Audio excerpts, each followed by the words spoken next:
Greetings, Lotus Seedlings and Sprouts. Forgot about the light. There we go. Not the best lighting, but I'm working with what I got. I am Fire Lotus, for the people that do not know. I've been doing these for about 2-3 years now. You may hear a cat meow, if so sorry about that. You shouldn't hear a dog bark, but possibly, if so, sorry about that as well. I have one thing to address. I have a book to kind of go over because I was asked about to go over and talk a little bit about tarot cards. I personally don't know that much. Oh, excuse me. Good afternoon and hello. I'm still learning myself when it comes to tarot cards, but I do have a great book that I know I'm in a different room instead of my normal setup. So I have a window right there, but I also have a light directly up over me. So it's very weird lighting, and I don't know if that's better. That may be better. I don't know. And let me make sure my okay, there we go. But yeah, right now this is the best lighting that I can do. Hello. But yeah, this is where I'm going to officially start doing my lives at, but I'm gonna tweak some things. I kind of ran out of time today. But to get into it, or to at least show the book, this right here,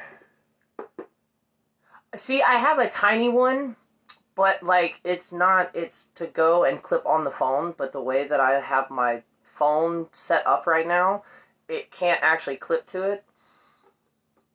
But yes, exactly, we can still see, but thank you.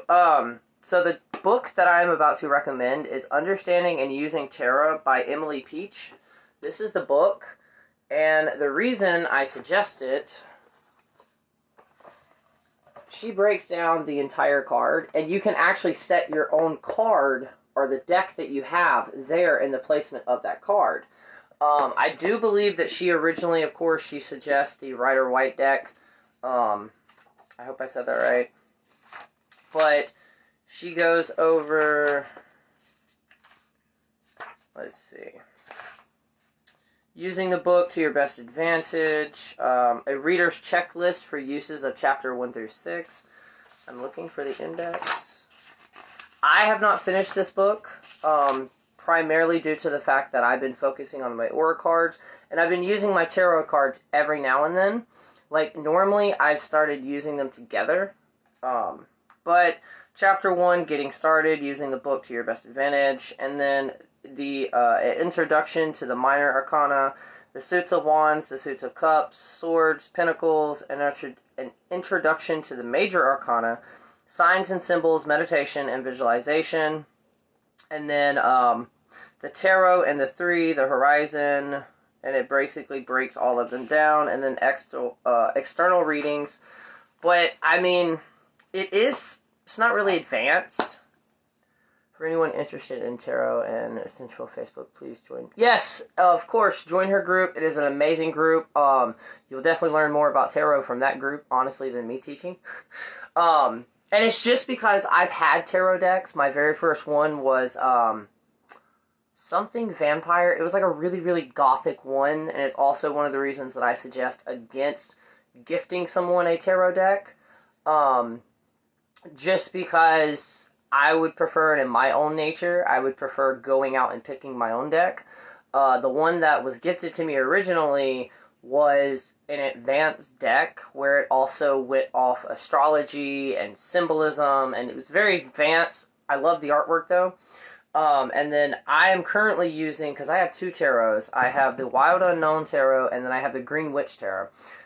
The Green Witch Tarot deck never really fully connected with me. The Wild Unknown definitely is. It is a smart-ass deck, as in every tarot card can have, just like oracle cards can have their own personalities.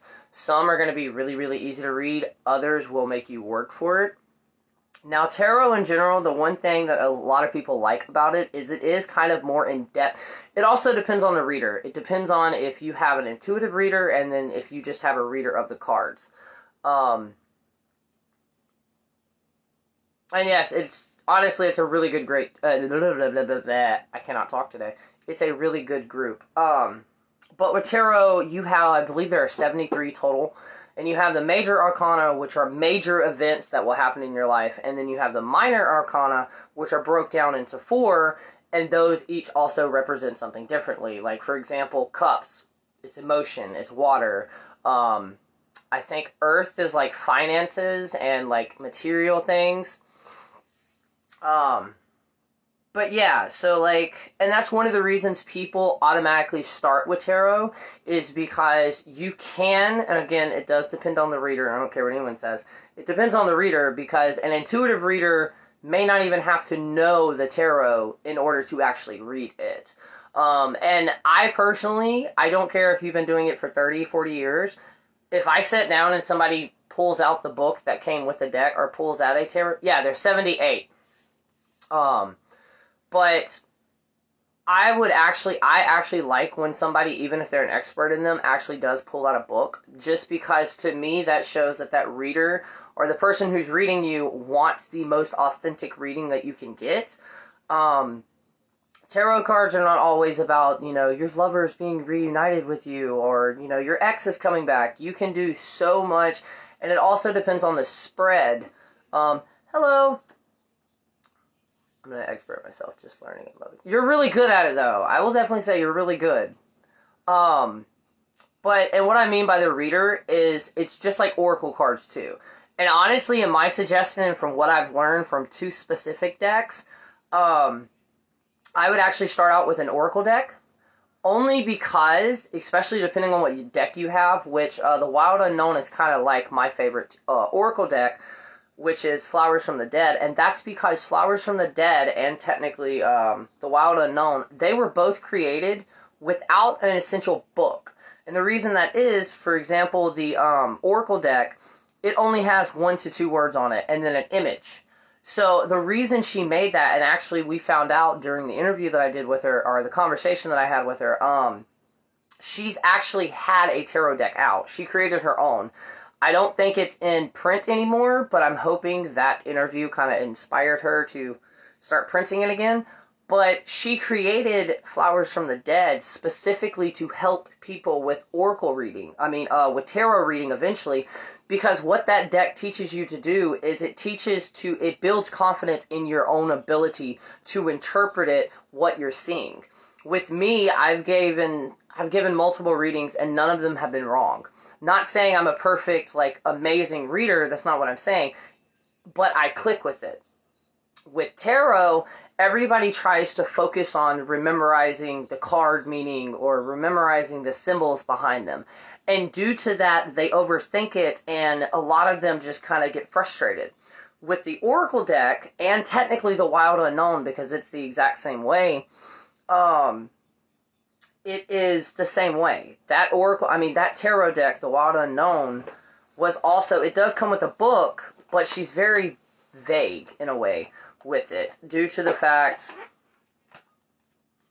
they're very simple, but at the same time, she wants you to build on your, sorry I haven't been in your lives, been feeling sick, starting some of it. I hope you get to feeling better, and it's okay. But with the Flowers Unknown, it teaches you to build on your intuition and that intuitiveness. And that's the difference between a normal reader who just kind of read as many books as they possibly can behind the tarot. Now, am I also saying that, you're going to get different readings? Yes, but I'm not saying that the intuitive one's going to be better than the other one. It's just with the intuitive, I feel like the lines in her artwork invoke so many. They really do, They really do. If you stare at that, you can see a lot of things. And that's one of the reasons I like it, is because even her book is very broad. But with tarot, it's not always about remembering them. Now, I have seen 1 or 2 people on TikTok, of course. They've actually came out with, or they're working on, almost like flashcards, which I'm pretty sure they have them out there already. But with tarot, the reason it can be just a broad reading, can go into more detailing, is because every single thing in that card, in a more traditional one with all the pictures and everything, every single thing in that card can help you interpret that specific reading. The color, the animal, the herbs, the Green Witch Tarot that I have, that's what it specializes in. Like, each card has at least, I think 2 to 3 herbs on it. She'll break those down, and then she ties in the animals, and then she actually ties in what that person's doing. But I would actually suggest getting an oracle deck and trying that out before you go out and get a tarot deck necessarily. And that's just me, though. That's what I've learned, and I have been able to actually, specifically the Wild Unknown and the Flowers from the Dead, haven't tried it with my Halloween deck, but Flowers from the Dead, they actually work side by side. And you can have decks like that. I know plenty of readers who they will mix Oracle and Tarot together. And speaking of Tarot, if you've heard it or not, people are arguing that it is a closed practice. It's not. It's not a closed practice in any way, shape, or form.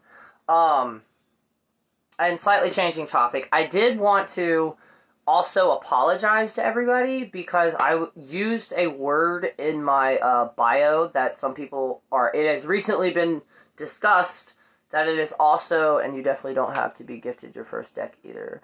Or, yes, exactly, Oracle cards or Tarot deck, I would prefer you to actually buy them yourselves, or at least tell the person who's going to be gifting them you which deck you want. That's just because you're going to be able to know, or like if you see a deck or a Oracle, if you see a deck and you're drawn to it, more than likely you would be able to read that with practice. So, yeah, definitely on that. But I used a term. It's been removed now. I did not really know that some people find it offensive.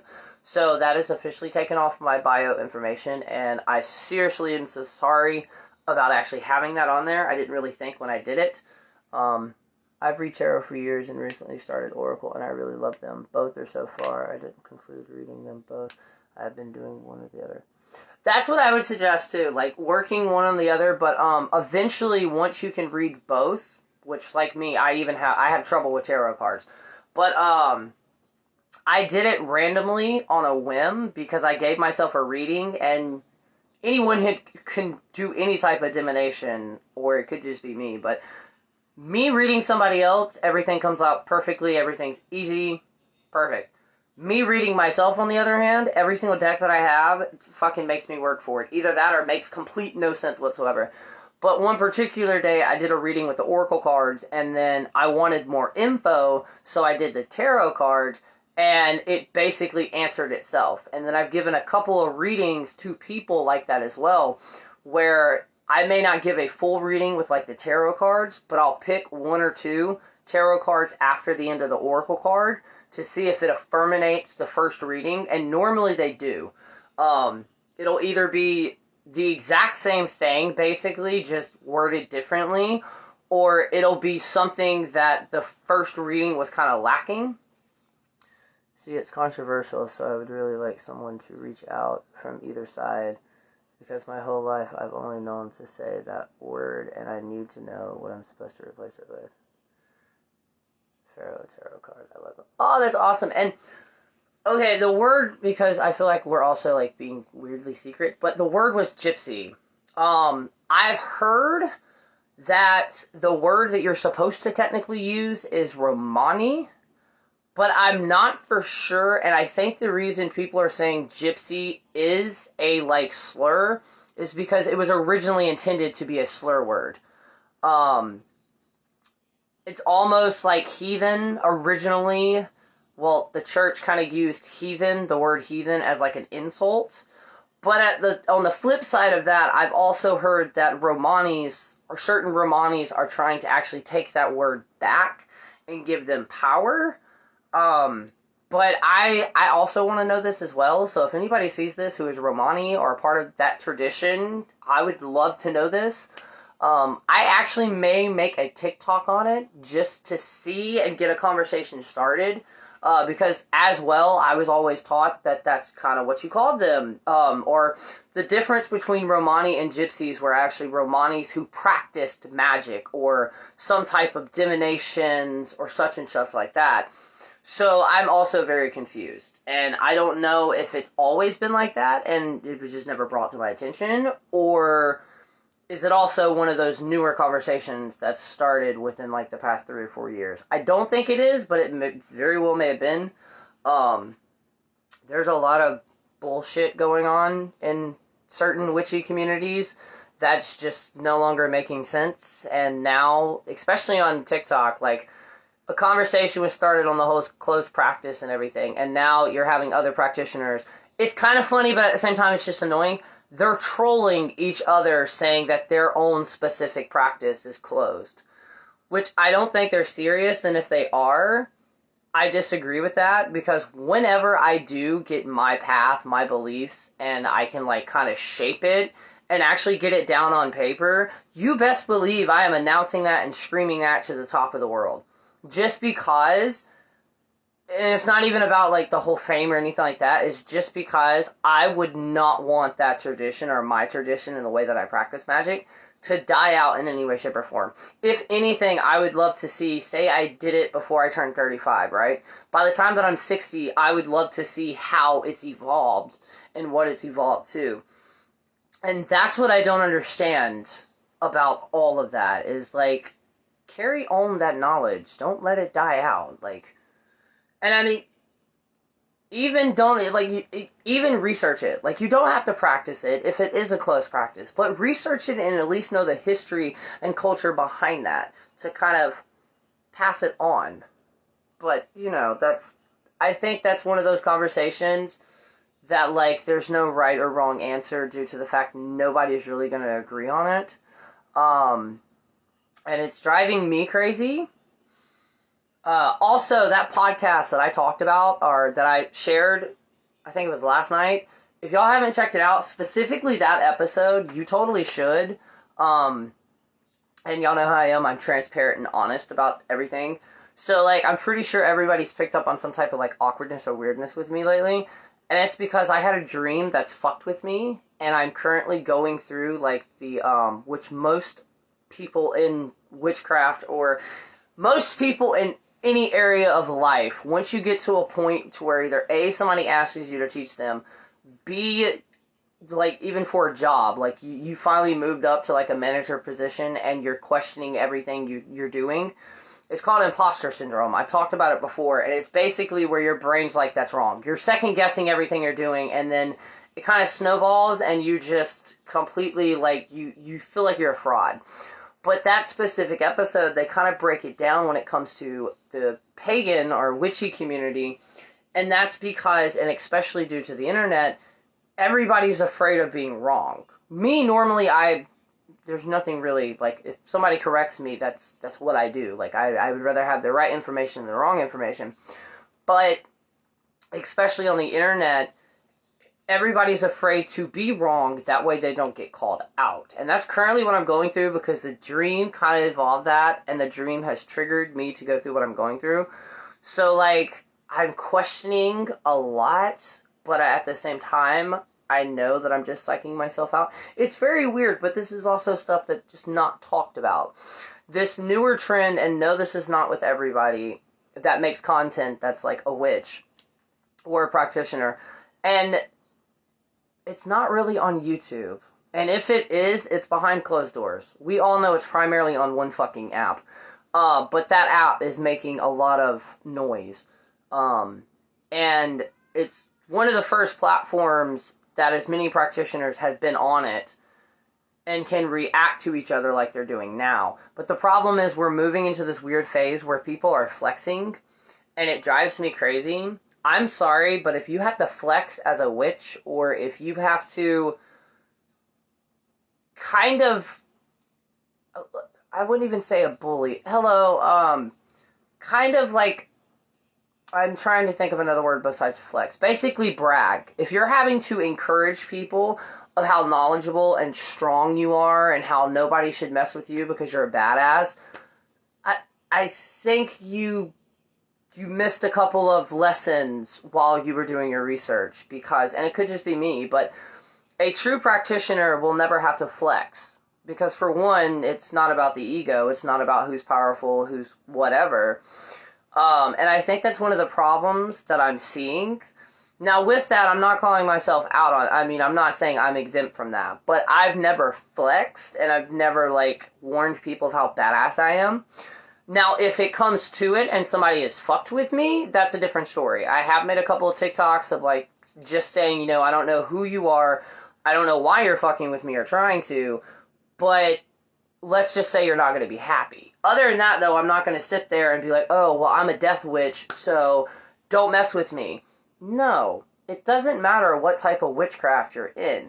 Now, with that, here's something that I've never thought of, and apparently it's sparking controversy in the witchy community, but it's actually a really good idea, which is a baneful protection jar. So it's like a witch's jar, but you actually specifically have your urine or something like that in it, and it's kind of a mixture of protection. Oh, okay. Hello. And basically, you also have baneful herbs in it as well. That way, when the practitioner is trying to fuck with you, it hits that because of your urine, so it gets targeted. And then it kind of reverses that, and then adds to that, and sends it back to the person who sent it first time. I've never really heard of that specific type of jar, but I think it's a really cool concept.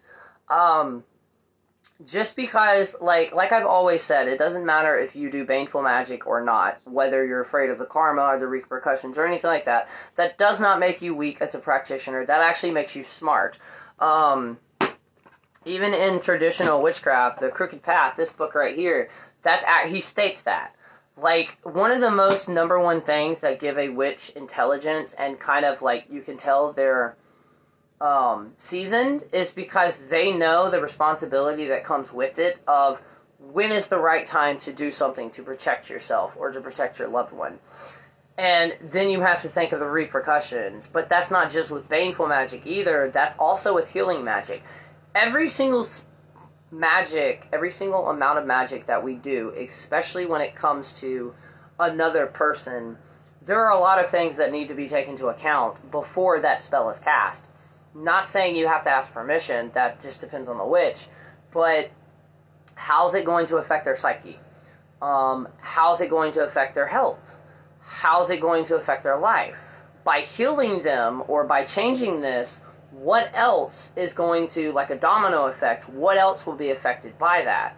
Those are things that come into play. And a lot of people don't really fully think that because they're like, well, it's a healing spell. What could possibly go wrong? Every single thing that you throw out there, whether good or bad, it's a ripple effect. Recently with the healing spell, I've also thought about that, which is why I was like, if you do this, do not think of the volcano. We don't want to fuck with Mother Nature. We just want to try to get help in. And there's been more controversy with it because they've officially told everybody on the islands that you're basically not allowed to leave St. Vincent's unless you've been vaccinated. Well, the head doctor just left on a cruise ship. So they're telling people that, like, you know, you have to be vaccinated or you're just stuck here. But due to everything with the pandemic and shit, which I normally do not talk about, it's preventing people. And then it was brought to my attention that in, I believe off the coast of New Orleans, there was a oil, whatever the hell it's called, I don't know what they're called, but they're not ships, the things that take oil up. Apparently, one got destroyed due to some bad weather. 6 people have been rescued so far, but I believe there are still people missing. It was so weird. After I started talking about healing people with that massive spell, I went on TikTok and I saw like 8 other natural disasters that had just happened, and I'm like, holy shit, I feel like I want to help everybody. But anyways, responsibility. You need to think how it's going to affect. Like, if you were to do a spell to get somebody sober, which I'd recently done this, nobody in my personal life, but like I'd help with that healing spell. I didn't actually fully think, like, what happens if somebody was added to that spell and they didn't have permission? How would that affect their psyche? Due to the fact alcohol specifically is one of the most dangerous things that you can get addicted to, due to the fact it goes all through your body. It comes out your pores, it gets filtered through your skin, it goes through all your organs, it goes to your blood. So when people detox from that, if they actually do get addicted to it, most of them actually have to go to a hospital to detox because it can send your body into shock. So another thing that like I'd never thought about while doing healing spells for stuff, even with curses, one of the reasons where I no longer provide curses or hexes or jinxes as services. I have before, but I stopped real quick, like, because I realized, for one, and this is just like a moral compass thing, I don't know if the person who's coming to me about said other person is the actual true person or if it's actually just opposite. And then multiple other things. But when it comes to any type of spell, think. Like, for example, and I cannot impress this enough, if you do a money spell to get more money in, you need to word that specifically. And the reason that I'm saying that is because if you just wish for $1,200 or $35,000, you could get news the following day that somebody in your family has passed away and you just inherited that. That's why with spells you have to be specific that way, because the universe, think of the universe as like a, I don't know the technical term, a genie basically. And, you know, you make it, you make it everything you want, you just be specific of how you want to get that. It's just like a job spell. You can get the perfect job, but at the same time, and I think it was in this book too, it was in The Crooked Path. He mentions, like, when you do a spell, try to put it in there what type of job you want. What would be the perfect job? So instead of just saying, I want the perfect job, actually be detailed. What line of that career does that fall under? Is it a vet? Is it a nurse? Is it a mechanic? You know, is it a chef? Is it all these things? Do you want to own your own business? Work from home? Put that in there. And then after that said spell is done, try thinking of other things that you can do around you or in your life that could possibly help generate that spell. For another example, if you did a love spell to find the perfect mate, if we weren't currently in a pandemic and everything, after you did said spell, put yourself out there. Go out in the public. Like I said, not right now, pandemic and everything. But before then, I would suggest somebody going to a club, going to a restaurant, just going to the grocery store. You have to work, you have to meet the universe 50-50, and there's this misconception that's going around where, no, all you have to do is set your intention and manifest. Yes and no. I performed an energetic cord cutting. I didn't think anything would happen. Meant to preserve my energy from my significant other. We actually broke up, but it's okay because it was a mentally and emotionally abusive relationship. Oh, well, I'm glad that, things are getting better. Oh, cool. And, very nice. Well, then put that in a spell to do it. And then also, some spells will take time to manifest. Yes, they do. And see, spells can be tricky, and this is something that's not talked about, because with a spell, you have to word it perfectly. If you don't put enough detailing, it may not work out. If you put too much detailing, it may work out 10 times better than you thought and cause other issues.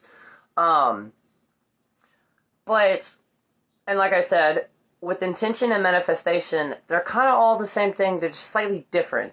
But at the same time, that's only half of the work.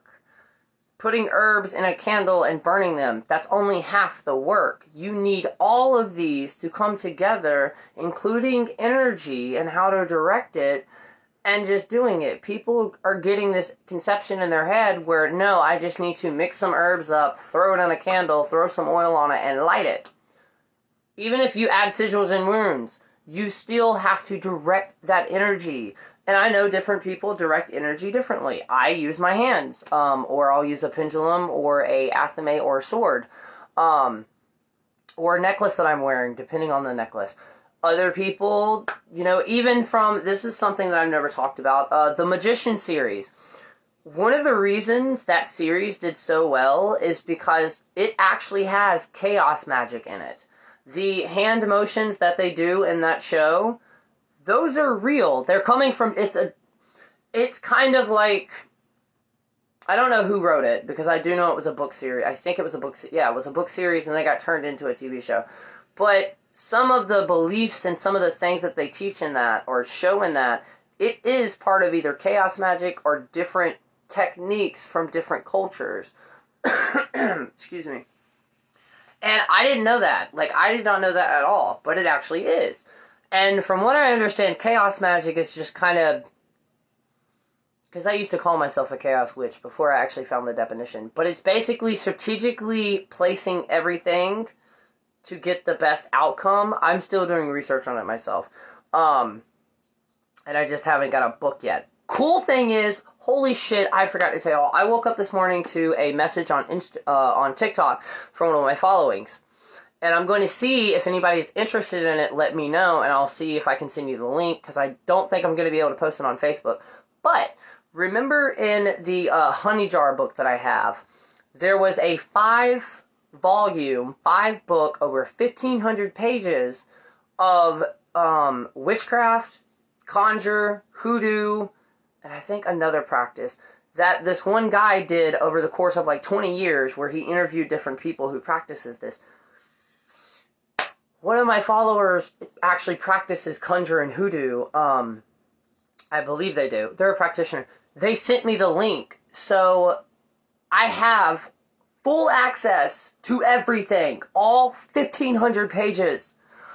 It is on the phone, but holy shit. And then, on top of that, because he sent me other books that are, some of them are recent, one of them I'm about to talk about, and then, basically sent me names to more books to further my research into, like, folkloric magic and stuff like that. One of the particular books, and if anybody has, I don't know if he mentions it in, Backwoods Witchcraft, but I know Southern Cunning. Are you shitting me right now? Hold that thought. Remember how I said that caterpillars are everywhere at my house? Do you see that? They're literally everywhere, inside and outside, which he will be going outside. And yes, this is a box of beer, and it is because Platinum, no, I did not drink it, but Platinum is cobalt blue, which is a perfect color to not only use in spell jars, that's a lot of people don't say that. Budget tip, if you have somebody in your family who drinks wine or beer, wash the bottles out, save them, and use them for herbs, use them for rainwater. Especially the platinum ones. The platinum ones, instead of the paper, it's like this, almost like tape. You peel that off and get the sticky residue off, and it's a complete cobalt blue bottle. And then with the green ones, and the reason I'm suggesting wine bottles and beer bottles is because they're naturally, or not naturally colored, but they're dark colored glass, which if you have herbs, and you want to preserve them more, having them in a clear bottle, if directly exposed to sunlight, can make them fade. That's primarily with, like, teas and cooking, not with, like, magic. Some people do believe that, too, wholeheartedly with magic. But coloring can actually prevent it. Baby foot jar is my go-to. Yes! Yes, baby food jars, multiple other jars. Like, for example... spaghetti jars. What is this? Do I have this label? No. See, that's my problem. I have jars everywhere full of water. And only the special ones, like the Eclipse ones or something like that. Speaking of Eclipse, I think I looked in yesterday. I think next month. Let me see. Yes, next month on the 26th, May 26th, we're having our first lunar eclipse on the flower moon. I do not know if that's going to be visible, or not, but I would recommend watching Sanctum of the Craft.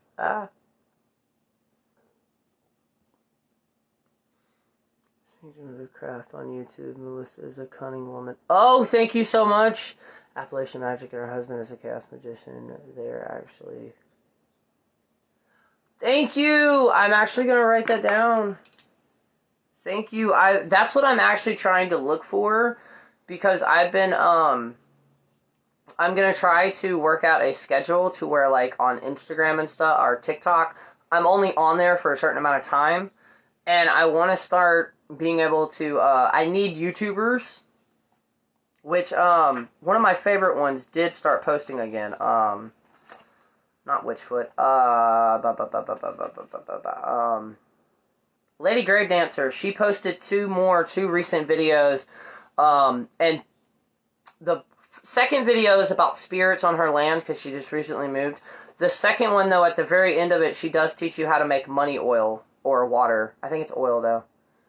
Let me write this down really quick.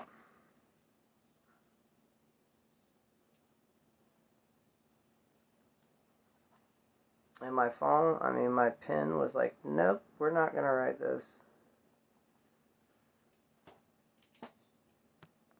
Okay, there we go. Water in jars. Is it true mood water only lasts, then water lasts once? Hold on, let me catch up on these. Why? I will explain the reason behind water in a jar. Is it true that moon water only lasts as long as it's just water again? I love watching them, and they have a patron too. Oh, sweet! I would definitely check them out. And this right here this is either moon water or storm water, but you can use water that you collect or put up under the full moon or new moon or any moon cycle and the sun, and it holds and charges that water with their energy, so lunar energy or solar energy. And honestly, I don't know. The way that in my personal practice, the way that I look at moon water, storm water, anything like that, I kind of look at it as whiskey or wine. And what I mean by that is the older you let it sit there, it kind of ages, but with age becomes more. I saw a black shadow Indian on my property and it had a cool headdress with horns. Holy shit. Be careful on your property burning dragon's blood. That can irritate Native American spirits. And then what I also do is most of the water that I have was either collected in a hurricane or from a hurricane or a bad storm system, or eclipses, whether that's lunar or solar. And then what I do with them is I'll wait for, it depends on, because all the ones that I've collected during a solar or lunar, I have them labeled. So the following, say the next solar eclipse, I would charge specifically that solar water. And then I would charge the moon water under the next lunar eclipse or any other, especially planetary alignments that we have. You can get all kinds of water in Florida. LOL, so many storms. Yes. And I also wanted to explain, because I mentioned Florida water. Florida water is not water from Florida. And trust me, do not feel silly, because I thought the same thing until I read it in Silver Ravenwolf's book. Florida water was a cologne originally, and actually I found out historically it was originally sold and advertised as a medicine and cure-all. Although I would not suggest ingesting it whatsoever. But it's basically a alcohol and or like water-based that has multiple different types of essential oils in it. You can make it at home without the essential oils, just like the spray that I made. You would basically just get the fresh herbs, primarily fresh, and when I say sage, I'm not talking about the sage that may and may not be off limits. If you've never, which actually the sage bundles, that smells good too, but boiling it, basically boiling the plant matter until, I'd normally do mine for about 3 to 4 hours. You sit there, let it boil, stir it. You can add whatever you wanted to it, honestly. If you did want to add crystals, I would suggest doing it after it's off the heat and cooled down, and make sure the crystals do not dissolve in water. And it's not only just that, there are certain, like moonkite, I think it's moonkite, or malachite. Some stones can't get wet because they become toxic. Malachite being one of them, I believe I'm saying that right, the green one. It actually, most of them have this thin, like waxy layer on top of it, and that's because if it gets exposed to water, it can set off a chemical gas. I want to go to Florida. I live in Nebraska, and the storm seasons and mood phase this year are the best time for water. I want to go to Nebraska. I like living here in Florida. I don't really like the heat that much, and due to that storm system that hit our property and kind of gave me and my partner PTSD, and he's lived here his entire life. The storms freak me out. The hurricanes freak me out. Just because, and this right here will make me a hypocrite because I say that you don't need everything. And I'm also about to get a little real and deep. I've had a crazy life. Not necessarily all bad, not necessarily all good. And due to my disabilities, my depression, bipolar, stuff like that, I don't really stay with something very long. I get bored very easily. So when it comes to my books, when it comes to anything that I have, crystals, anything like that to do with witchcraft, not only did witchcraft save my life and keep me sober my entire life, well, since I discovered it, I also, and I still do this now, but when I was younger, when my depression got really bad while I was practicing, I would use that time locked in my room studying. So like the lower I got, the more I dove into it. And due to that, all the money that I'd received, like, you know, growing up, all that shit, I would basically just go out and either buy books or spend it on something that could advance my knowledge. And the main thing that scares me about a hurricane, and it drives my partner crazy, because if we ever leave our property during a bad storm, it takes me about 30 to 45 minutes to actually leave, because I'm spending as much time as I can either weatherproofing, wrapping stuff, you know, putting stuff, like anything that could be damaged by weather. It either comes with me, or I like wrap it up in trash bags. And then it's also, I'm one of those people that I'm attached to things and objects. And what I mean by that is, like, if you were going to give me a gift,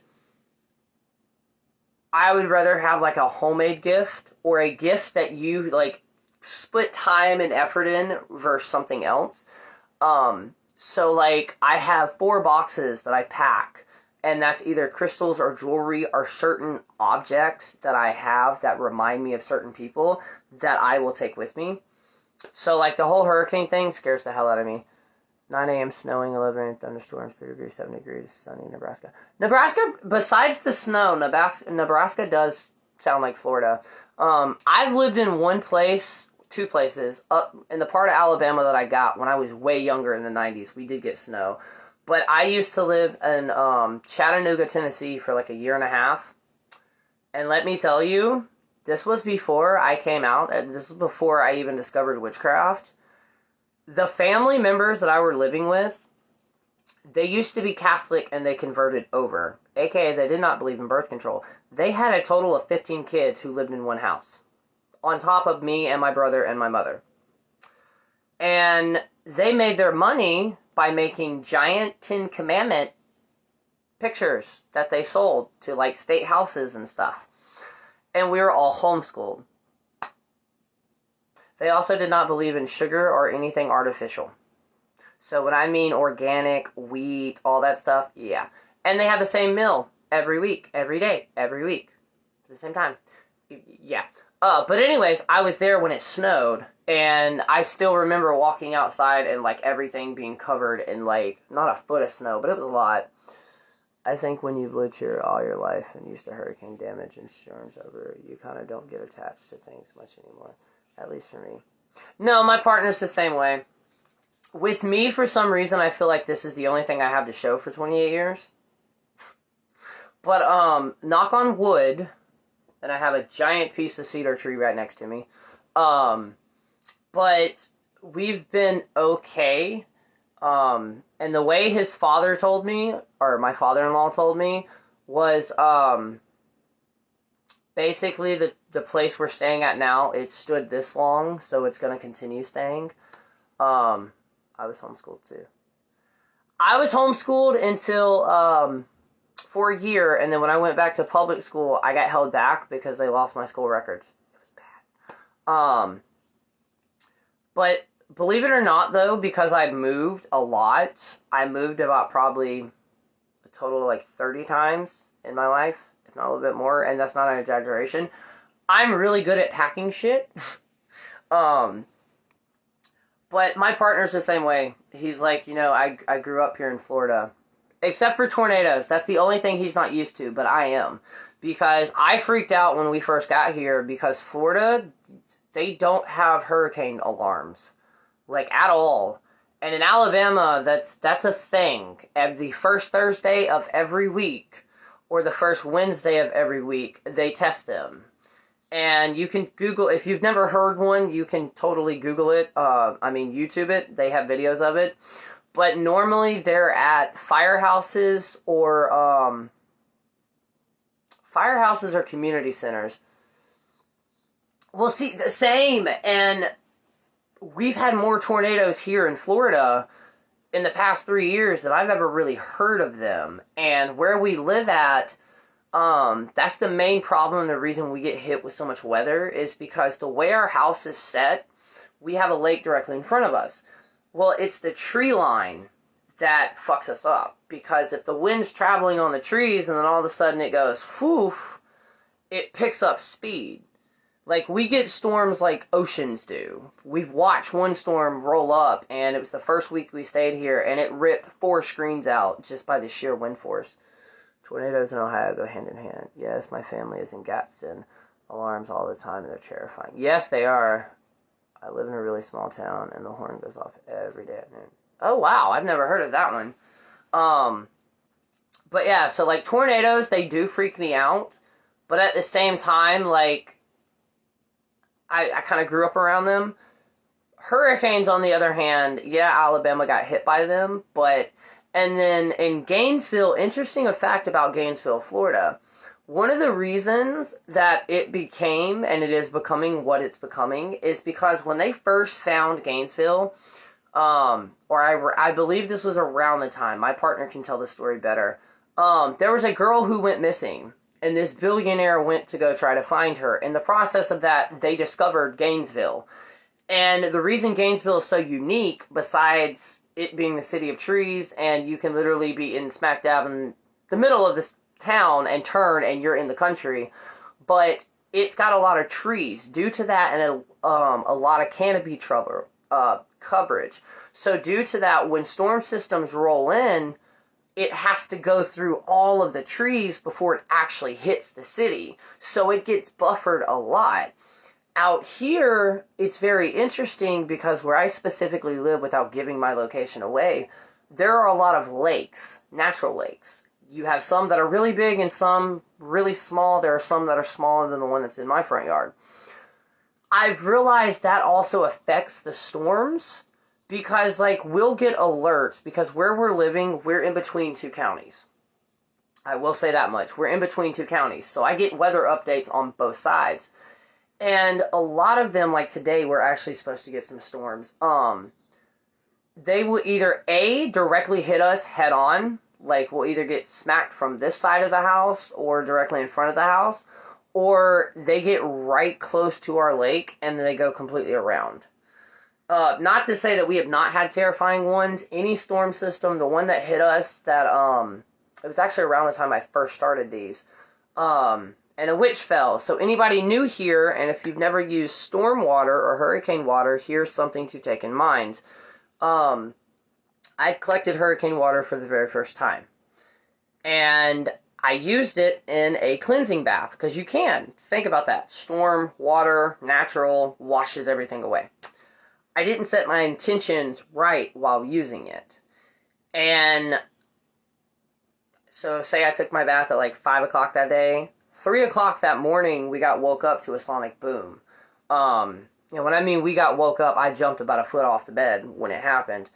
And next thing I know, you could tell it's really bad weather. The wind was going everywhere. Rain was going everywhere against the trailer. And then all of a sudden it stopped and everything went just quiet. Bad. Very, very bad. That's one of the first signs of a tornado. We still do not know what hit our property. I say it was a tornado. James says it was either a microburst or straight line winds, but how our neighbor's pine tree, it was split and then bent. Normally a tornado is the only thing that can do that. We didn't get much damage. We did get some roof damage on our porch, so it leaks a little bit. The trees that we have in our yard, they did. specifically the tree that I work with my ancestors and I give all my offerings to, there was a branch that got ripped off of it, and it was about 3 to 4 feet away from smacking through the living room window where we were. By the time we did get to the bathroom, because I was always taught when a tornado happens, you either get in a hallway and put a mattress on top of you, or you get in your bathtub and put a mattress on top of you. By the time we got there, it was over, but it had the very distinctive sound of when it got quiet and then it started back. It literally sounded like there were hundreds of thousands of people outside slapping the side of the trailer with their hands. The next door neighbor directly next to us, the one who has goats, their greenhouse got moved 1.5 feet. And very interesting, after it hit our 2 properties, every property on this side of us going straight down got severely hurt. My next door neighbor, her property, all of her trees, most of her trees got ripped up, and they're century oaks. And then she decided to cut them all down. Big mistake, because now all of our land's exposed, except for ours. We still have trees. There was another trailer down that they woke up to a branch being flown through it. And then another trailer was moved, I think they said 1.5 feet off the actual foundation. And then as soon as it happened, it was gone. Yes, they do. Tornadoes sound like a train coming. If you live in a trailer, if there's possibly tornadoes coming, you need to crack one of your windows, because if the trailer is not built right, pressure can build up and it can explode.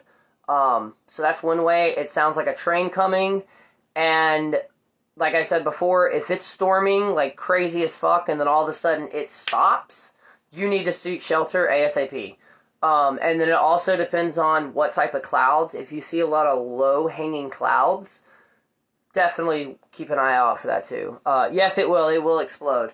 That actually is some of the reasons, if you've ever seen it, where a tornado hits a trailer park, and it looks like the tornado went foomp, and then foomp, and then foomp. Some of those trailers can actually explode too. See, I didn't know it could happen with some houses. Luckily, our house, it is old. And I mean old as in, it's older than my partner. So, it's pretty old.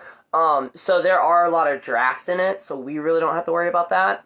The only thing that I don't like is our bay window on our porch, that's connected to our porch. It's just straight up glass, and then we have 3 cats. Before, we had 1 cat that was an inside cat. Now we have 3. And we do take them as well, because normally if we leave, we go to his father-in-law's house. They're more on flatter land instead of like us, which is also weird that our property got hit, because there are a lot of hills out here. It's very weird. But yeah, I used hurricane water for the first time, and that storm system hit us. And it was and there's no way that's a coincidence. So be very careful while using storm or hurricane water. And the way that I say it, it's almost like you're trying to bottle a lightning bolt. Eventually it's going to explode. So that was a witch fail for me. I have used it since then, and then since we're on the topic of waters, I created a water. I have not used it and probably never will use it, but I wanted to see if I could actually do it, called Death Water. Basically, it's like war water.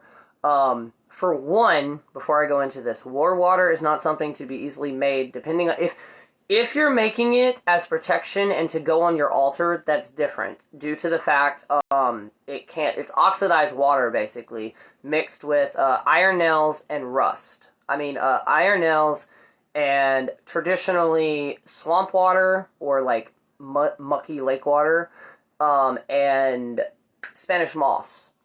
So you put all that in a jar, and then you open the lid a little bit to let oxygen get in there to turn rusty. After you've done that, if you set the intention while you're mixing it as for protecting, you can actually set that on your altar, and if it ever goes like from a reddish rusty color to like straight black, it can be an indication that somebody has tried hexing you, but instead of it going to you, it went to the jar. Now, if you use war water on actually somebody else, there's something you need to know. This goes into what I call magical theory, because depending on the magic, certain things work outside of each other, and I'm about to explain what I mean by that. Where war water originally came from, I'm going to say Appalachian folk magic or southern cunning. it is specifically taught that if you make war water, say for example with the issues that I have with my neighbor, I made some and I poured it out on her property, right? But to actually say, for an example, this is not how it really is, but for an example of that, I was actually in the wrong when I did that. The war water would not even fuck with her. It would actually come back and fuck with me.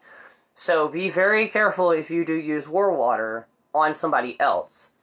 You should also crack a window for any structure or big house is so drafty. We don't worry about windows, but I like watching storms and tornadoes out in the field. We don't get tornadoes we don't get tornadoes here in town. They're almost always stray out in the fields, creeks and rivers. Oh, cool. I also did not know that about the house either. But yeah, with war water, and I was also told because in backwoods Appalachia, they talk about stump water. Interesting fact about stump water. Stump water is basically, you know, the stumps that you find out in the middle of the woods. That's like it's an old dead tree, but it's still retaining water. In the UK, that's a no-no. You do not collect it, but that's only because of the Fae. But yeah, with that water, you can use it. Well, I turned war water and turned it into death water. Basically, mixing a vinegar that I worked on. A question is that kind of off topic. Is ruby good to use as a pendulum? And yes. That's very weird that you just asked me that question, only due to this simple fact. I actually have the Crystal Bible with me, and I'm about to look up what ruby can be used for metaphysically before I answer it. But I almost forgot this, and something kept telling me, bring the crystal book. Because besides the lighting, y'all can tell I'm not where I normally am, but I'm also not back in the third bedroom where the cats are at. I'm in the second bedroom, which is technically my craft room. Basically, I'm making it while listening to you. Oh, very cool. Well, hold that thought really quick. I know there's ruby in here. I just have to find it.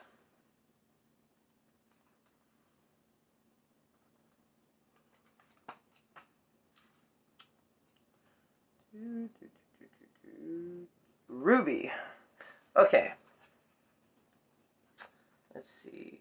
Spiritually, ruby inhibits movement of the life force in the body, mind, and spirit. It strengthens and activates the root chakra and provides protection to the heart chakra. It activates Kundalini energy coiled at the base of the spine. Ruby can be used to gain a better understanding of divine love, and it prevents stagnation in the ore. Yes, I would say it would. I'm also trying to see if I have a book with correspondences of it. No, I do have something though. Hold that thought really quick. Let me check something. But yes, just by the simple fact it said in here, it activate. No wait, yeah, ruby can be used to gain a better understanding of divine love, and it prevents stagnation in the ore. I would say yes, but I'm also about to look up the metaphysical properties of ruby as well.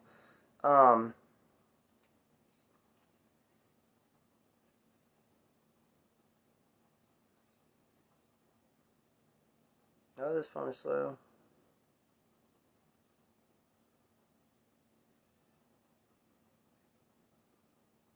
Haha.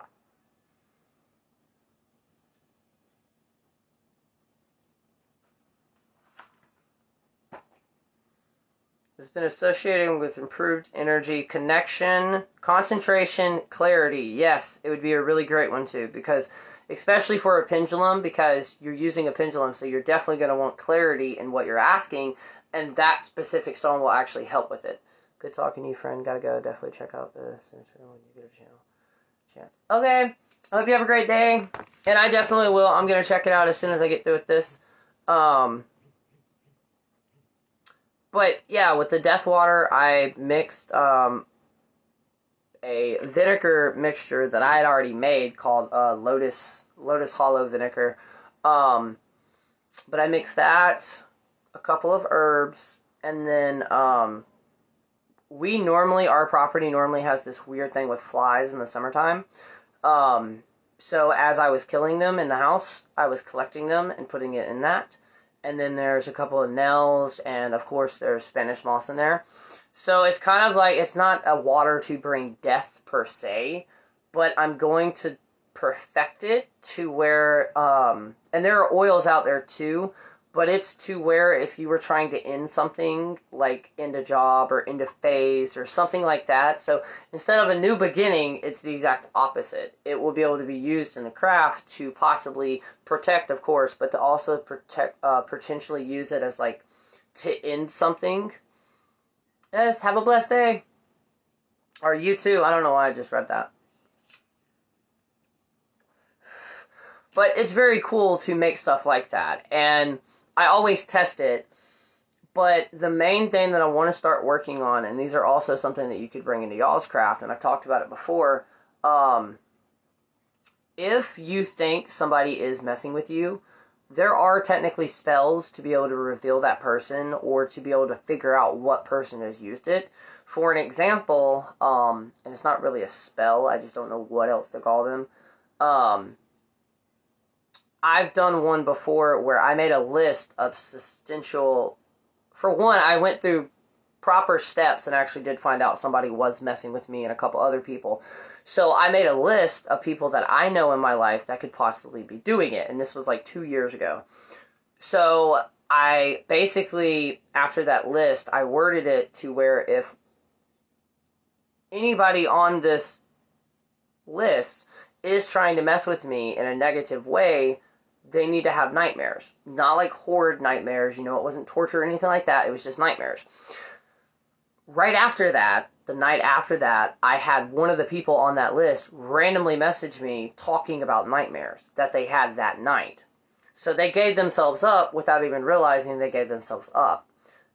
You could do that in multiple ways, but for one, it would also save you time. And then if you actually specifically found out specifically who it was that was fucking with you, I'm not saying go hex them or jinx them, but you would be able to, say, bind them, for example, or ward them, and you would be able to specifically send it and direct that energy specifically to that person, rather the situation where you've got like 5 people that could have possibly done it, but you don't know who, and then sending that energy out and it kind of going all over the place. But I will always say, when it comes to baneful magic, is the new term that most people are using, I would research it. You don't have to use it or practice it, but it's also great to have it. I'm trying to think where I saw this at. I think it was a podcast, or it was in this, no, The Crooked Path. In The Crooked Path, when he's talking about the, like your moral compass when it comes to magic, where the versus cursing, hexing, stuff like that. There was one particular Wiccan she was a high priestess, she was well known in the community. She was asked in an interview, well, what do you think about hexing and cursing? And she goes, well, what do you think I do?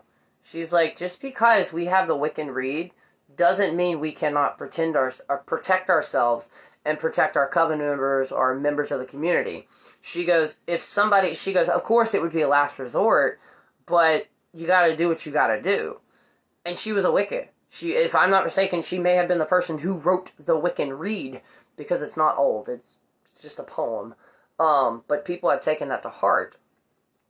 And it kind of ties back to also, like, and most people automatically think of, like, hexing and cursing. There are multiple other things that you can do that are still fall under the lines of defensive magic without it being harming somebody. And honestly, I believe that's the defined lines and definitions. Like a curse, like a generational curse, it's actually to harm someone or an entire generation. A jinx would possibly be like get them to lose their job or get them to have bad luck. And there are multiple other things depending on what practice you do. But like there are multiple things. You can do a binding on them. You could do a fuck off spell. I mean, there is hot foot powder, but I would be extremely careful using that. There are multiple recipes. For the people that don't know what hot foot powder is, it's basically like bitch be gone powder. Traditionally, what you would do, yes, like sending it back to them, exactly. Any type of reversal magic, in my book, it's not hexing or cursing, because all you're doing is just sending what they sent to you back to them. Like that old saying when you were a kid, I am rubber, you were glue. Whatever you say bounces off of me and sticks to you. Or sticks and stones may break my bones, but words will never hurt me. No. Yeah, the rubber and glue one. It's just like that. And there's nothing wrong with that. You're defending yourself. But there's bindings, there's the hot foot powder. Traditionally, what you would do was you would scoop up dirt that was in the footprints or shoe print of the person you want out of your life. Then, once that, you mix that with pepper, you write a petition with their name on it, and any information you get, and then you burn that and mix it with that. Now, other recipes, you would actually add sulfur to it, but a way around that, if you can't get your hands on sulfur, you could just add eggshells. Pepper, red flake pepper, chili pepper, very hot stuff. And then you would sprinkle it either in front of their doorway or you would sprinkle it in a path that only them would walk. But the reason it can be dangerous is because unless you have that perfect situation, anybody else that walks in there, some believe it's still a potential for them to also walk out of your life. I've used it once and it didn't really backfire, but it caused the situation to kind of blow up, and it worked because that person that was in the middle of that situation that caused the drama did leave, but at the same time, that situation could have turned deadly really fast. So that's what I mean about defensive magic, yes, but that's where thinking about how that's going to affect their psyche or mind comes in at. If you have someone say, and when I say this, I'm not being offensive or anything like that, but I don't want to say bipolar because that's a stereotype with people flying off the handle. Say you have somebody who does have mental things. I don't even like saying problems or issues. You don't know what state sorry, I keep hitting the microphone right here. You don't know what state they're in. So with that, they could be on a very, very unbalanced state, and it takes one thing to get them to snap. Almost like in Craft, where she was binded, and basically her binding, a true binding, would be her locked up in a mental hospital.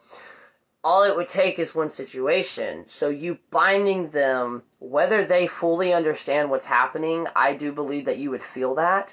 And it could be like an anxiety attack or something like that. But you need to think before casting a spell of how that spell could affect the entire situation at hand. And my partner told me this, and I've used it in my life ever since. It will take time. Look at it as like this. When you come across a situation and you don't know what to do, take yourself out of the situation and look at it as you're looking in. And yes, windows would definitely work. Yes, mirrors at your doors and windows or just in general outside on your property faced away can direct that back.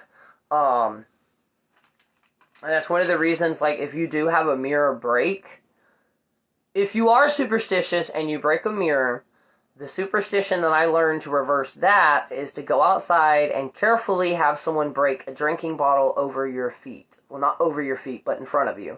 Safely do this. But save your mirror pieces, like tiny little pieces. If you have to, just get a jar and put them in there. That way, you don't have to work. Well, that could be counterproductive if that jar breaks, but you know what I mean. Don't get cut. Don't hurt yourself collecting them. But, craft stores normally have like tiny little mirrors. They can totally work. Another quick fire way to carry with you, if you do carry a bag or like a purse or something, a compact with a mirror or two mirrors in it. Carry that with you, and then carry a white or a black candle with you. And then if you think somebody's fucking with you, set that intention while holding the candle, kind of assign it a job, and then open the compact and do it like this to where both mirrors are reflecting on the candle. So there's that. But in general, though, like, there's a situation that has recently came up, and apparently I've completely lost my lighter. Anyways, there was this creator on TikTok, and there's a reason I'm, like, bringing this up. She's kind of always positive, always happy, like, she's one of those creators that, like, she's just kind of herself in every aspect of that. Well, her life's been going to shit recently. Like, she's had a lot of bad shit happen to her. And before this happened, she had made a video talking about, or asking a question, actually, because I think she had thought somebody had hexed her or something. Somehow witch talk got involved. She uploaded a video this morning that she had a dream last night that somebody had hexed her. And there's a reason I'm bringing this up. Whether they did or didn't, this is going to be bad for the witchy community, because a lot of people are going to turn. Either that, or a lot of witches are going to step up and basically say, you know, they're going to do something for her. But I always go back to the first question. If somebody comes to me and they're like, well, I think somebody hexed me, I'm going to ask them if they've hexed themselves. Because, especially for the internet, if anybody is randomly just going out hexing somebody, they're stupid.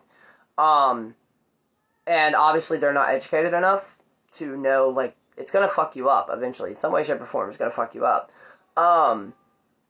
But, like, in general, that's something that I have to deal with due to the fact that how I am on the platforms, I always have to worry about that. In the group that I have, I had posted, and I've talked about it before, I had posted a side-by-side shot of 2 divination things to see if somebody has messed with me or my partner. And there were bubbles. There were 3 to 4 bubbles on the top of mine with a line going down, which means at some point in time somebody had. I believe I know who it is, but anyways, I have my protections and stuff like that up. But that does not necessarily mean you will not be hexed. 9 times out of 10, though, it's going to trigger yourself. It's just like me. I had a dream this past week, and that dream has triggered me to go through what I'm going through, which as soon as I got behind the camera, it like went away. With the whole imposter syndrome thing. But it is, like, if somebody has cursed or hexed you, and when I say this, I'm not blaming, like, you or anybody else who sees this. Obviously, they either are really jealous of you or something like that, because it takes a lot, especially if you don't really have something of the other person's. Now, true enough, you don't need an actual physical object of another person. You can do it with a photo. But to really have an effective jinx or anything like that, you're going to want something of that person. Because then you can really, really target that person. And I don't understand why people would want to. Someone has wronged me, but I don't know the person's face or name. I wanted to hex this person, but I only know one spell that I can use. Any tips? Before you hex the person, and this is by Conjure Kadia, I love this too. Instead of hexing and cursing, try a Retribution Spell. And what I mean by that is, when you hex or curse somebody, hold on, people are throwing around hexing and cursing like it's a fun game to pass the time, not only harming your target, potentially dangerous, so that you can also harm the practitioner. Sometimes it can be necessary, but it shouldn't be tossed. Exactly. It should not be tossed around lightly, and especially to people that are new to it. Try a Retribution Spell. A Retribution Spell, the problem with curses and hexes and jinxes is you don't know if that person has actually learned the lesson and will never do it to somebody else again. That, and depending on the person, they won't. A Retribution Spell, on the other hand, makes them, and it can be directed and fixed to where it's not necessarily harming that person, but it's going to show that person never do this again. Like, what you did is wrong, and you need to find retribution. You need to fix it. You need to never do it again. And I listened to one of her videos, that's how I know this, and I stopped, and I'm like, you know what, I actually like that idea. There are, that's not really a curse, which is good. Nothing wrong with it, but still. There are types of empath spells, or I would call them empath spells, but there are certain spells that you can find online, or write yourself, to basically state that. You want them to feel the way that you, or that they made you feel. Words have power. I say it 3 times, so like every single time, 3 times your turn before saying it. Yes, exactly. You can do that too. And there are different types of magic. Like, you don't always have to do candles and stuff like that. It just depends on, honestly, it depends on the practitioner. Because when I was little, well, not little, when I was younger and I was in school, These are like 2 of the first actual spells that I came up with. And I'm going to explain how they actually work. I used to look at the clock, and the visualization technique that I was taught was pick a favorite color, and then you imagine that favorite color kind of like smoke surrounding the object that you're trying to direct the energy to. That's what I used to do. Mine was electric green. I came up with this saying, time is slow, time is fast, make the time fly by fast, or time is fast, time is slow, make the time flow by slow. And basically, it's not actually controlling time, but it's changing your perception of time. So if you did the speed it up one, it should make your day, or for example, if you're at work or if you're at school, it should make it feel like it just flew by. And then the slow one, it should make it feel like time is just inching by. And it does work. I've had it multiple times, but like I said, it's not actually controlling time. It's changing your perception. And it's almost like you're glamoring yourself to kind of get through a weird time. And that's another thing that's not talked about. Glamours are really cool, really fun. Well, they can be fun. And they do work. And believe it or not, some people disagree with me with this. The glamour that they use in the craft, it can be used as a real glamour. Just know that, like, it's not going to be that effective. It's not going to be like you wave your hand over your hair and it's like you got a wig. It's not going to be like that. But the point of a glamour is to basically fool or confuse or take away, for example, I gotta watch on this. For example, this jar, right? If I were to glamour it, I'm glamoring it to where, say I'm living back at home with my parents and they don't know that I medicate. I could leave it out in plain sight, but glamour it to where when they come in, they're going to see everything else but the actual object that I want them to see. I did that when I was working and didn't get everything done before it was time for me to go, and I had to work late. Pros and cons. Exactly. Thank you for saying that, too. I've also had the same thing. There are pros and cons with everything that we do, and that was the perfect example. Like, yeah, time sped up, or, you know, it felt like it flowed by, but you ran out of time. And see, that's perfect. Exactly, change one's perspective, and that turns into the things that I've always taught people is when it comes to a situation, and even a spell now, you need to, for one, if it's a situation, ask what lesson can be learned. Not only are you challenging your brain, but it's also not focusing on the negative aspect. Give yourself time to freak out, depending on how big or how small the situation is, just depending on how much you freak out. After that time is said and done, go to, okay, how can I fix this? How can I prevent this? What's next?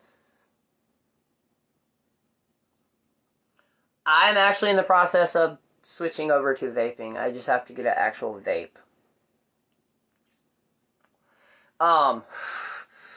And then, like I just said, pros and cons. And think about every spell that you cast. That's one of the reasons, because my ex created, and trigger warning for people that may get triggered by this conversation, by blood. It was a blood spell. I tweaked his spell and turned it into something new, but it is a very powerful spell. And it does kind of blur those lines between some practitioners wouldn't believe it work and others would. And it could blur that line between how well we can control stuff and then what is just a change of perception. But basically, you'll need certain things, and then you say this incantation, and it's basically, originally it was written for just to work for like 24 to 12 hours, but basically it gives you the ability to kind of set things into almost like a manifestation spell, but like on steroids. And due to the fact that you're using your blood, it's tied down into you. But I've used it, it's worked, because like I said, I altered it to almost work like a mojo bag, to where instead of having to do the process over and over again, I just kind of have to feed it. And what I mean by that is I have it. Be extremely careful if you mess with blood, because TikTok right now, the little blood vials that all the emo and goth kids, including me, used to wear when we were younger. They're coming back in style now. Some people are fucking up and using their partner's blood and then handing it to them, not knowing that that can actually be a type of spell. Your Prince Charming practice.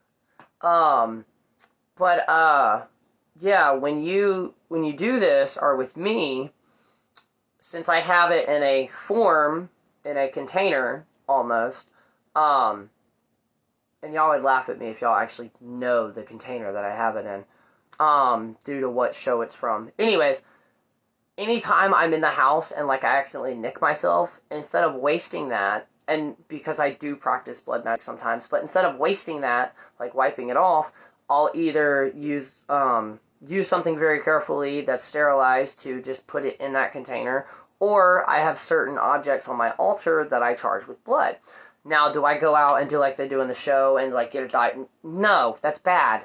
If you do, or if you ever do want to practice blood magic, and you are old enough and an adult, get one of the prickers that diabetics use to prick their fingers. Do not do right here. You barely have any blood vessels right here. It's right here. Just prick that or prick your finger. All it takes is a tiny little drop. And if you're a female, then you know where I'm going with that. Be careful with the nicotine juice. It's usually thinner than THC, and you can really screw up the pen. That's actually what I'm having now. My partner, about a month ago, he bought me one of the actual pens, the like old school pens kind of. And it works. It's just the oil that I have, which is actually CBD oil instead of nicotine.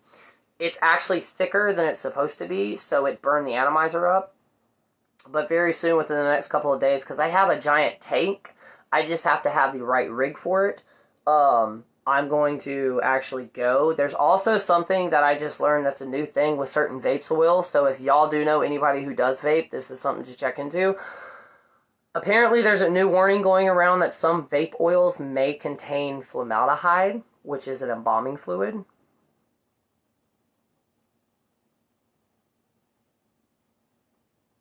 Oh, very cool. And I totally wish I could come to California. But, yeah, just, like, prick yourself, and be safe, have alcohol wipes, or, disinfectants. But it's not like in the movies. If you do blood magic, you're not going to have to, like, just slice your finger open or something like that. And also, though, be extremely careful while using it, because there is a reason it's not really talked about. It can be dangerous. Besides old blood, if it ages improperly and it's exposed, it could really cause other health issues and stuff like that. But it is powerful, and one day I may share that spell. But, everybody's going to do their own thing. And I know plenty of practitioners who do practice it and just don't really say anything. And I mean, recently it was brought up, the old saying where you use female blood in food. I know people who do that as well. But yeah, with Florida water, you can make it. Y'all know how I am. With Florida water, you can make it, but it was originally just a perfume. A lot of sprays or waters used in hoodoo or conjure, which Florida water is now used in multiple practices. They were originally colognes, and they're even actually still called colognes. There's rose cologne, orange cologne, lover's cologne, nicotine cologne. You can also make nicotine water. That can actually be served up as an offering to whoever you work with, or to spirits in general, of using tobacco water. And, now I would suggest not really using, like, cigarette tobacco. I would go out and get, like, the free tobacco that's in the bags.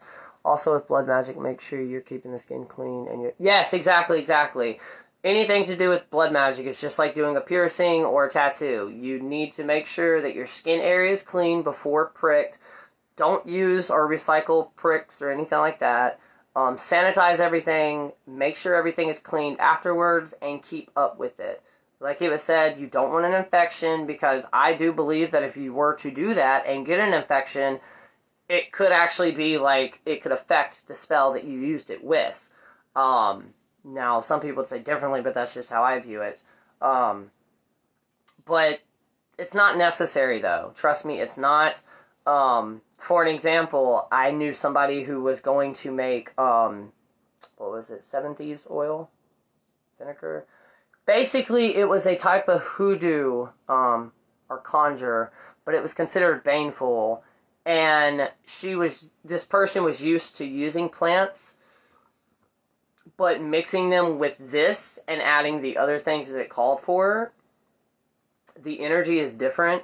So just know that, like, if you ever did do something like that, it is different. It's different energy. You may use the same things, but due to the fact you're using it in a different way or meaning behind it, yeah. And then on top of that, if you do any type of hexing, jinxing, or cursing, do not do it when you're angry or mad. Calm down first and think. And the reason that I'm saying that is because, for one, you need to be in the right mind state while doing it. Now, true enough, it can be very powerful because emotions are extremely powerful. Now, if you are one of those people that can control that or direct that, then by all means, go for it. You know, I'm not your parent. I'm not going to tell you what's right and what's wrong. I'm just giving guidance and warnings and to think about stuff. It's just like, if you've ever been told, you know, never go to sleep mad at somebody. It's just like that, because how you're feeling in that moment and how you feel when you're no longer mad or upset about it could be two different things. But also, don't hold on to that either. Holding on to emotions like that, not only are you giving the other person control because they're technically dictating how you're feeling, but at the same time, it's also like a scorpion stinging itself. You're poisoning yourself. You're going to hold on to that, and it's going to fester, and it's going to grow, and yeah, no.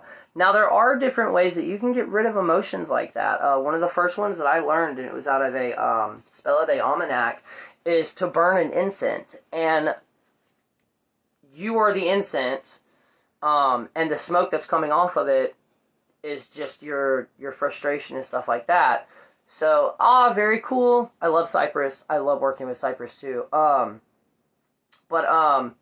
then use a breathing technique. So, like, you're breathing in the good, and you're pushing out all those negative thoughts or vibes. There are certain stones, like black kyanite, black obsidian's really good too, multiple other ones that you can program to kind of, and I would suggest this too, like for me, because I do have bipolar, and one of the ways that kind of comes out with my PTSD is, especially when I was younger, I had a lot of rage issues and like anger problems.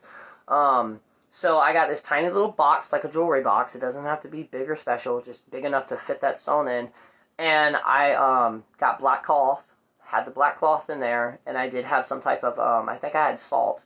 And I had this particular stone that if I got angry or upset, I would hold it and imagine me pushing all that energy and all those thoughts into that, and then I would keep it in that box. That's the way it's sealed, and then every certain amount of time, I would cleanse it and sanitize it. Another one is to go outside, and it's also kind of like grounding as well, but imagine you pushing those negative thoughts and emotions into the earth, and what does the earth do all the time? It recycles and renews energy. So push it in, it's going to clean it and kind of filter it in a way, and then bam. So see, and these are things that are not really talked about. Or if you can safely, you know, get something, or get dirt, mud, anything that represents that anger and stuff like that. Put that all in a jar, and then hold that jar. Don't squeeze it. You don't want it to break, but hold that jar, shake it up, like literally infuse that energy that you're feeling inside of that, and then lock it away somewhere. Or bury it. It depends on how you view burying glass and stuff like that. But there are multiple things that you can do to get that out. The one thing that I can give, and this is the best advice, is do not hold on to those emotions and those thoughts. I've watched family members do the same thing where they didn't want to talk about anything. They held everything down. Find an outlet. Painting was my outlet, because there's no rules. And if you get angry, hang up a sheet, get paper or canvases, and literally just go in a room and just start slinging fucking paint everywhere. But be careful about that, because you can paint your emotions onto canvases. And trust me, there have been 2 canvases that I still have not sold, because you can feel the, like, rage inside the painting. And then other ones I have sold due to how I was feeling. And yes, I do believe that you can transfer emotions into things, especially if it's abstract, which is what all my art is. It's always abstract. I've tried painting portraits, and it doesn't work. And it's also with paint. And if you have kids, this would be something cool to do too. I should have brought it with me, but I'll make a small little video and demonstrate it. I have a journal that I got from Home Depot. By the way, if y'all are looking for like a book of shadows or just a journal to keep up with, also check out like Office Max and Office Max or Staples. They have really good journals. But I found one that's leather. It's probably faux leather, but it has a fleur de lis on it, which is my symbol. It's a symbol that I associate with. And I'd kind of written in it when I was younger, but like I wanted to be more serious. So I got paint. I got water paint and acrylic paint from Dollar General. And I went in and just randomly started painting the pages, different colors and stuff. And you can write on it with a pen and a marker. But if you had kids, it could be something cool because they could paint it, and then you using it or eventually passing it on to them, they've also put their energy into it. So their emotions of, that family bonding, and it could be a charged book. You could do the same thing with a photo shoot. With a photo album, paint it. But like I said, I'll do a small video of it. But I like it because it completely changed the entire book. And like I said, you can still write on it, but it also makes it more personal. And then if you really wanted to, and depending on how you are with your magic, you could actually like paint each section different types and then associate those with tarot. So this section's going to be tarot, this section's going to be herbs, this section's going to be spells, and vice versa. But it's an easy way to spice a book up already, because I have like multiple journals. There's one though that I'm not writing in just yet, and my friend from TikTok, Jason, gave it to me, and it's a leather bound one that opens up and it's got a giant skull on it. But yeah, do stuff like that. Or if you have old spell books that you don't really use, for example, a cool thing to do is get a calendar. Or you can print this off. Like, if I had a printer and a computer, I would. But go online and find stuff that you're drawn to in the craft, print it off, and tape it in your Book of Shadows. Glue it in your Book of Shadows. The fancy spell books you see online, or like you see in TV shows where like, you could pull another section out of it and stuff like that. They have easy tutorials on YouTube to where you can do it. For beginners though, or for my seedlings and sprouts, I would actually suggest just getting a binder like you would take to school, and get a binder and write in that first. If you do want to actually write and keep stuff in, write in that way you have a chance to move stuff around and like figure out how you want to have the perfect Book of Shadows or Grimoire or whatever you call it. And then once you do get something, turn it around, and then boom. Nick, the Booksmith on YouTube, has a tutorial making your own Book of Shadows and journaling. She is pretty cool. Sweet! Let me write her down. I'm going to check her out too.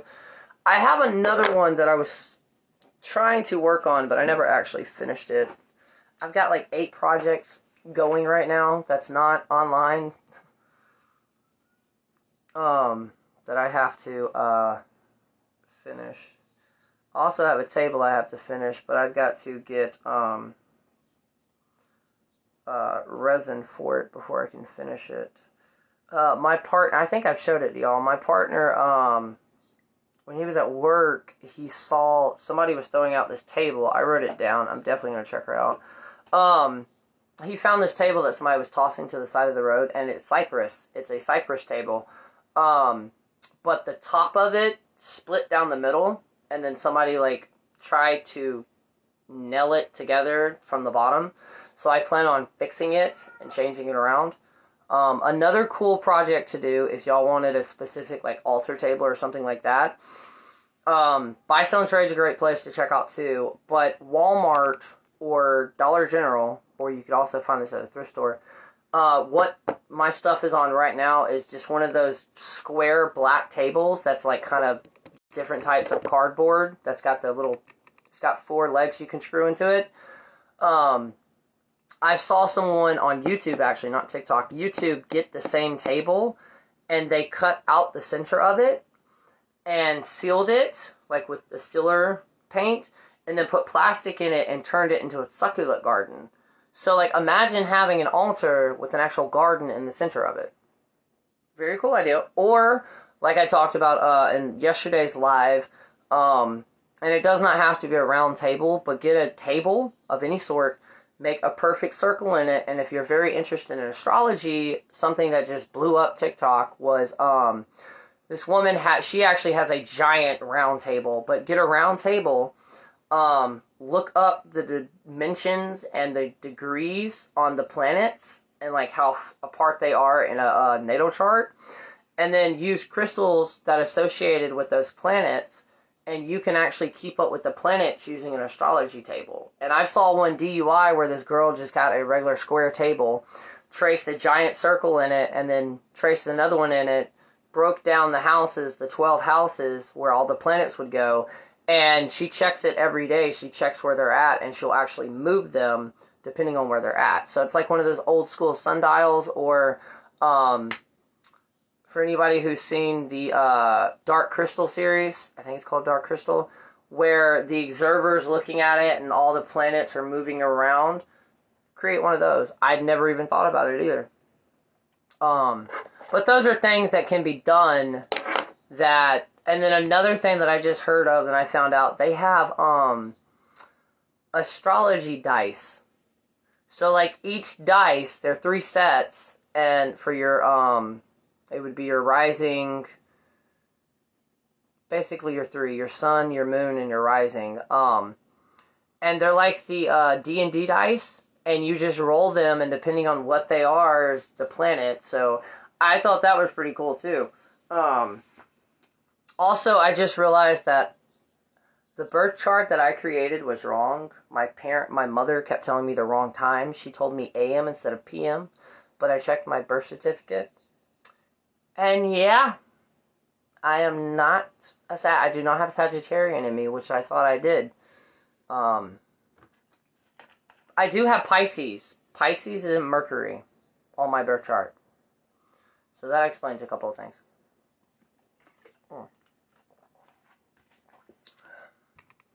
But, oh yeah. For anybody, and I'm thinking about it, so I want to kind of, before I say this, let me see. I'm thinking about starting something, with this moon spell.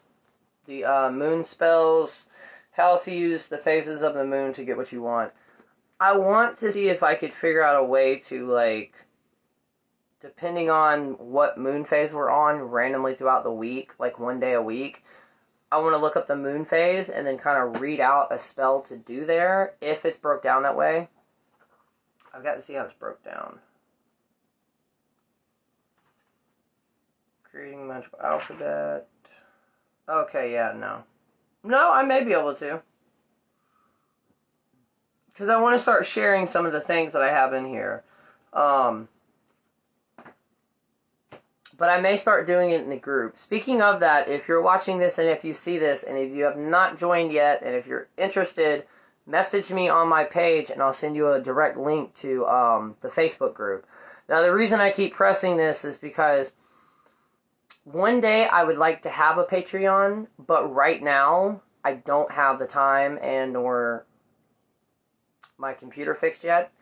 So the Facebook group, because I can do it perfectly from my phone, it's kind of like Patreon, but you don't have to, it's free, you're not going to have to pay, but it's not a public group, because I'm trying to filter to make sure we don't get trolls or any type of drama or anything like that in there, and people have been posting. I would suggest, if you have been recently added, or if you're about to be added, once you're added to it, I believe I have a thing. You can either create your own, or I believe I have one of the questions pinned at the top to kind of explain, you know, what your path is, who you are, you know, stuff like that, just to introduce yourself, basically. And I encourage people, if you find any articles that you would, for one, if you think I'd find interesting, or just in general, if it's about, you know, archaeologists, magic, moon phases, nature, stuff like that, I encourage you to share them. If you find any pages or any websites that could help anybody out in the craft, or to do with your craft, whether that's history, correspondences, something like that, I also encourage you to share it in there. There are a lot of gifted witches in there. If you've heard me talk about the Southern Fried Witch, she is also in that group as well. She is very busy, though, right now with her garden and her family, but she is in that group as well. A lot of people didn't know that, but yes, she is. So yeah. But yeah, that's going to be it really quick. I'm going to pull a herb from the book, and then I'm also going to pull a tarot card. And if anybody was here yesterday, did y'all like the Native American deck? The meditation deck that I was using? Because if so, I think I'm going to start swapping them a little bit. I was originally breaking them down, like every day I was going through the book, and I think when I got banned the first time I got banned for like a month, it kind of messed me up, and I forgot that I was doing it. But since I'm going to be setting this room up, as you can tell, I finally got the tapestry hung up. Since I'm going to be setting this room up, though, for kind of magic versus this stuff in my YouTube videos, I may start doing that again, because it came with a poster, because there's a big spread in it that's called the Medicine Wheel spread. I'm a Scorpio, Leo, and Gemini. I guess I'm a human tornado. I would definitely say that. But, and I'm still testing out the app that I found. Like I said, the Astrology app, it's not free. Well, it's kind of free. So far, it hasn't hit me with, like, you know, in order to get this, you need to subscribe monthly. But it does have a general where it tells you where the sun, moon, and there's one other planet where it tells you in. And if you click on that, it can actually tell you, like, what to expect, how the energy is going to be. So I'll make sure to, like, post a link in it. Oh, that is so cool.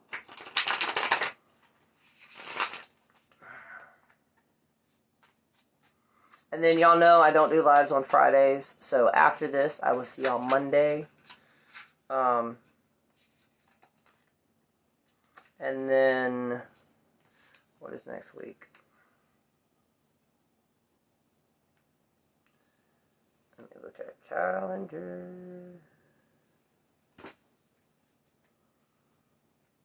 Okay, yeah, next Tuesday, I probably won't be doing a live either. I would definitely let y'all know, just due to the fact that I have that interview with the traditional witch. And I'll reshare the advertisement, too, that I was talking, where it shows him and with all his information on it.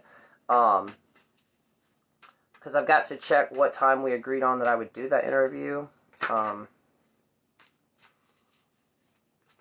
And then hopefully next week, I'm going to try this weekend to type out the post on the, could you share your group you mentioned before? Would be great. Yeah, I'll send you a message after this. That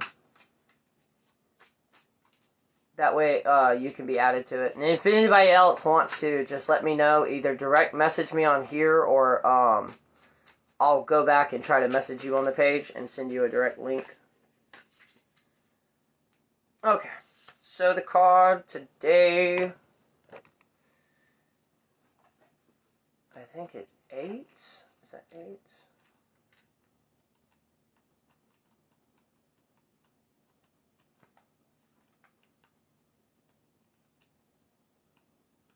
Nope. 6 of Wands. There we go. 6 of Wands. I love this artwork. From the dark and tangled branches emerges a butterfly. New life takes flight. If you're not reveling in the joy of success already, you will be soon. The 6 of Wands is a card of victory and rising up against the odds. The abstract has been relentless. The obstacles have been relentless, but now is not the time to look back upon them. The more pressuring question is, where will you go with this new set of wings? There you go.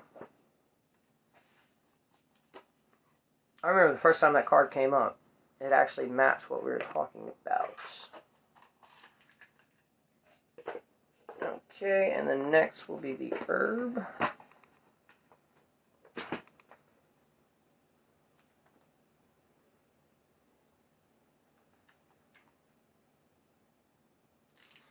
And actually, I know the perfect herb. Instead of randomly picking one,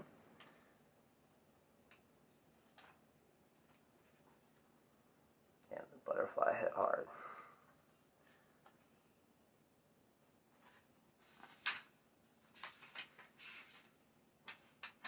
Oh yeah, this book is weird and doesn't even have it in here.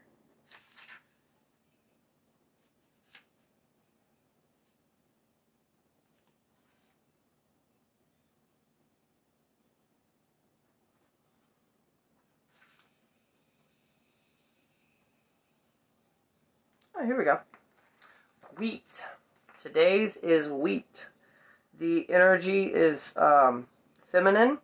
It's ruled by the planet Venus, and the element is earth. Its deities are Demeter. Demeter is one of the deities that is associated with wheat. It can be used for fertility and money. I did not know that. Wheat, a symbol of fruitfulness, is sometimes carried or eaten to induce fertility and conception. Sheaves of wheat are placed in the home to attract money, and grains are carried in satchels for the same reason. I did not know that. But yeah, that's going to be it for today. Thank you for anyone who joined in, and thank you for everybody who's still watching.